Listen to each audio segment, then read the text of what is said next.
Welcome back to my channel. নতুন একটি ভিডিওতে আপনাদের স্বাগতম। প্রিয় দর্শক, আজকে এই ভিডিওতে আপনাদের এই জংফা ইনভার্টার এবং ব্যাটারির কানেকশন বুঝিয়ে দেব এবং কারেন্টের লাইট ফ্যান কিভাবে চালানো যায় সে সম্পর্কে আপনাদের বলবো। তো চলুন ভিডিও শুরু করা যাক। তার আগে অবশ্যই আমার চ্যানেলটি সাবস্ক্রাইব করবেন এবং বন্ধুদের মাঝে ভিডিওটি শেয়ার করে দেবেন যাতে সবাই উপকৃত হয়। তো চলুন ভিডিওটি স্টার্ট করি। প্রিয় দর্শক, আজকে এই ভিডিওটি তাদের জন্যই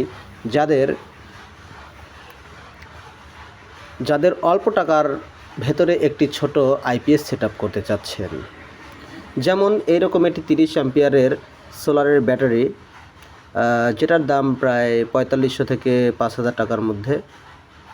আর এই যে জংফা ইনভার্টার দেখতে পাচ্ছেন, এটি খুবই জনপ্রিয় একটি ইনভার্টারের মধ্যে এটা সবচেয়ে ভালো ইনভার্টার।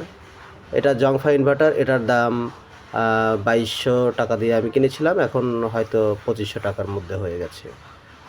অর্থাৎ 5000 টাকার মধ্যে একটা ব্যাটারি আর ওই 2200 থেকে 2500 টাকার মধ্যে একটি জংফা ইনভার্টারের মাধ্যমে আপনারা আপনাদের বাড়িতে এটি সেট আপ করে আইপিএসের মতো সুযোগ সুবিধা পেতে পারেন। এবং আইপিএসে প্রায় অনেক টাকা খরচ করতে হয়, 30 থেকে 40 হাজার টাকার মধ্যে আইপিএস সেট আপ করতে হয়, যেটাতে খরচ অনেক বেশি, কিন্তু ব্যাকআপ টাইম মাত্র 2 থেকে 3 ঘন্টা। প্রিয় দর্শক, এই 2 থেকে 3 ঘন্টা আপনারা ব্যাকআপ টাইম পেতে পারেন এই ছোট্ট ব্যাটারির মাধ্যমে এবং এই জংফা ইনভার্টারের মাধ্যমে।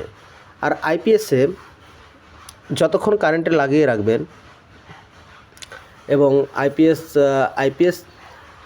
আইপিএস কিন্তু এই ব্যাটারি থেকে কিছুটা অ্যাম্পিয়ার গ্রহণ করে ব্যাটারি থেকে চার্জ কিছুটা কমিয়ে দেবে। কিন্তু এই জংফা ইনভার্টারের একটি সুবিধা হচ্ছে, এটা ব্যাটারি থেকে কোনো প্রকার অ্যাম্পিয়ার গ্রহণ করে না।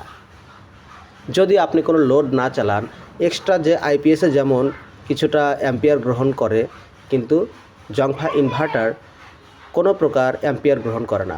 যখন আপনি লাইট ফ্যান চালাবেন তখনই অ্যাম্পিয়ার টানবে। প্রিয় দর্শক, অর্থাৎ 6 থেকে 7 হাজারের মধ্যে আপনারা আইপিএসের একটি সুবিধা পেতে পারেন, মাত্র 6 থেকে 7 হাজার টাকার মধ্যে। তো চলুন কানেকশনটা কিভাবে করবেন আমি বুঝিয়ে দিচ্ছি। প্রিয় দর্শক, এখানে দেখতে পাচ্ছেন আমার ব্যাটারির নেগেটিভ টার্মিনাল, এটা পজিটিভ টার্মিনাল। প্রিয় দর্শক, এর নিচে লেখা আছে পজিটিভ আর এই টার্মিনালের নিচে লেখা আছে নেগেটিভ। এই যে এখানে দেখতে পাচ্ছেন সোলারের তার, আমি এই ব্যাটারিটি সোলারে চার্জ করি। আপনাদের এমনও হতে পারে সোলারে চার্জ করার কোনো অপশন নাও থাকতে পারে। তো যাই হোক, ধরুন এই সোলারের কানেকশন নেই, আপনারা সরাসরি এরকম একটা ব্যাটারি কিনবেন, এরকম একটা ইনভার্টার কিনবেন এবং ইনভার্টারের দেখবেন এই লাল প্রান্তর সঙ্গে এই লাল তারটি লাগিয়ে দেবেন, কালো প্রান্তের সঙ্গে কালো তারটি লাগিয়ে দেবেন। এটা ব্যাটারি কেবল। এই ব্যাটারি কেবলটি আপনারা ব্যাটারির পজিটিভ টার্মিনালের সঙ্গে সংযুক্ত করে দেবেন প্রিয় দর্শক, এবং নেগেটিভ প্রান্তটা প্রথমে নেগেটিভ টার্মিনালের সাথে সংযুক্ত করে দেবেন। একটু ফায়ার করলো, সমস্যা নেই। তারপরে প্রিয় দর্শক, এই যে এখানে দেখতে পাচ্ছেন ইন্ডিকেটর বাল্বটি জ্বলে গেছে, এখানে একটি সুইচ আছে, সেই সুইচটি আপনারা চাপবেন। চাপার সঙ্গে সঙ্গে এখানে একটি কুলিং ফ্যান রয়েছে, সেই কুলিং ফ্যানটি অন হয়ে গেছে এই ইনভার্টারটিকে ঠান্ডা রাখার জন্য। এখন এখানে দেখতে পাচ্ছেন একটি প্লাগ ঢোকানো আছে।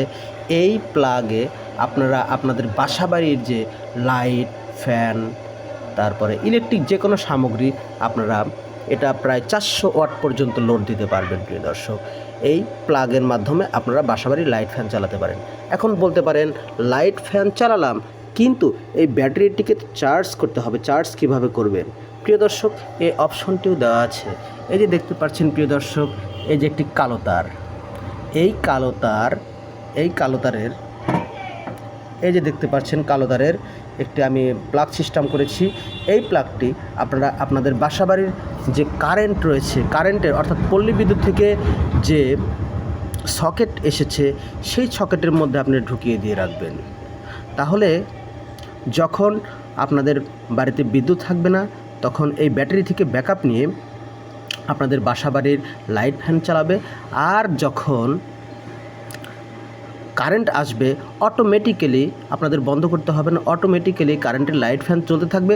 ততক্ষণে যখন কারেন্ট থাকবে তখন এই প্লাগের মাধ্যমে আপনাদের এই ব্যাটারিটি চার্জ হবে। ঠিক আইপিএসে যেমন হয় ঠিক সেভাবে আপনারা ব্যবহার করতে পারবেন প্রিয় দর্শক। এটাই হচ্ছে আজকের ভিডিও। কোনো কিছু জানার থাকলে অবশ্যই আমার কমেন্টে জানাবেন এবং সামনে এই সংক্রান্ত আরও অনেক ভিডিও আমি আপনাদের দেখাবো। ধন্যবাদ।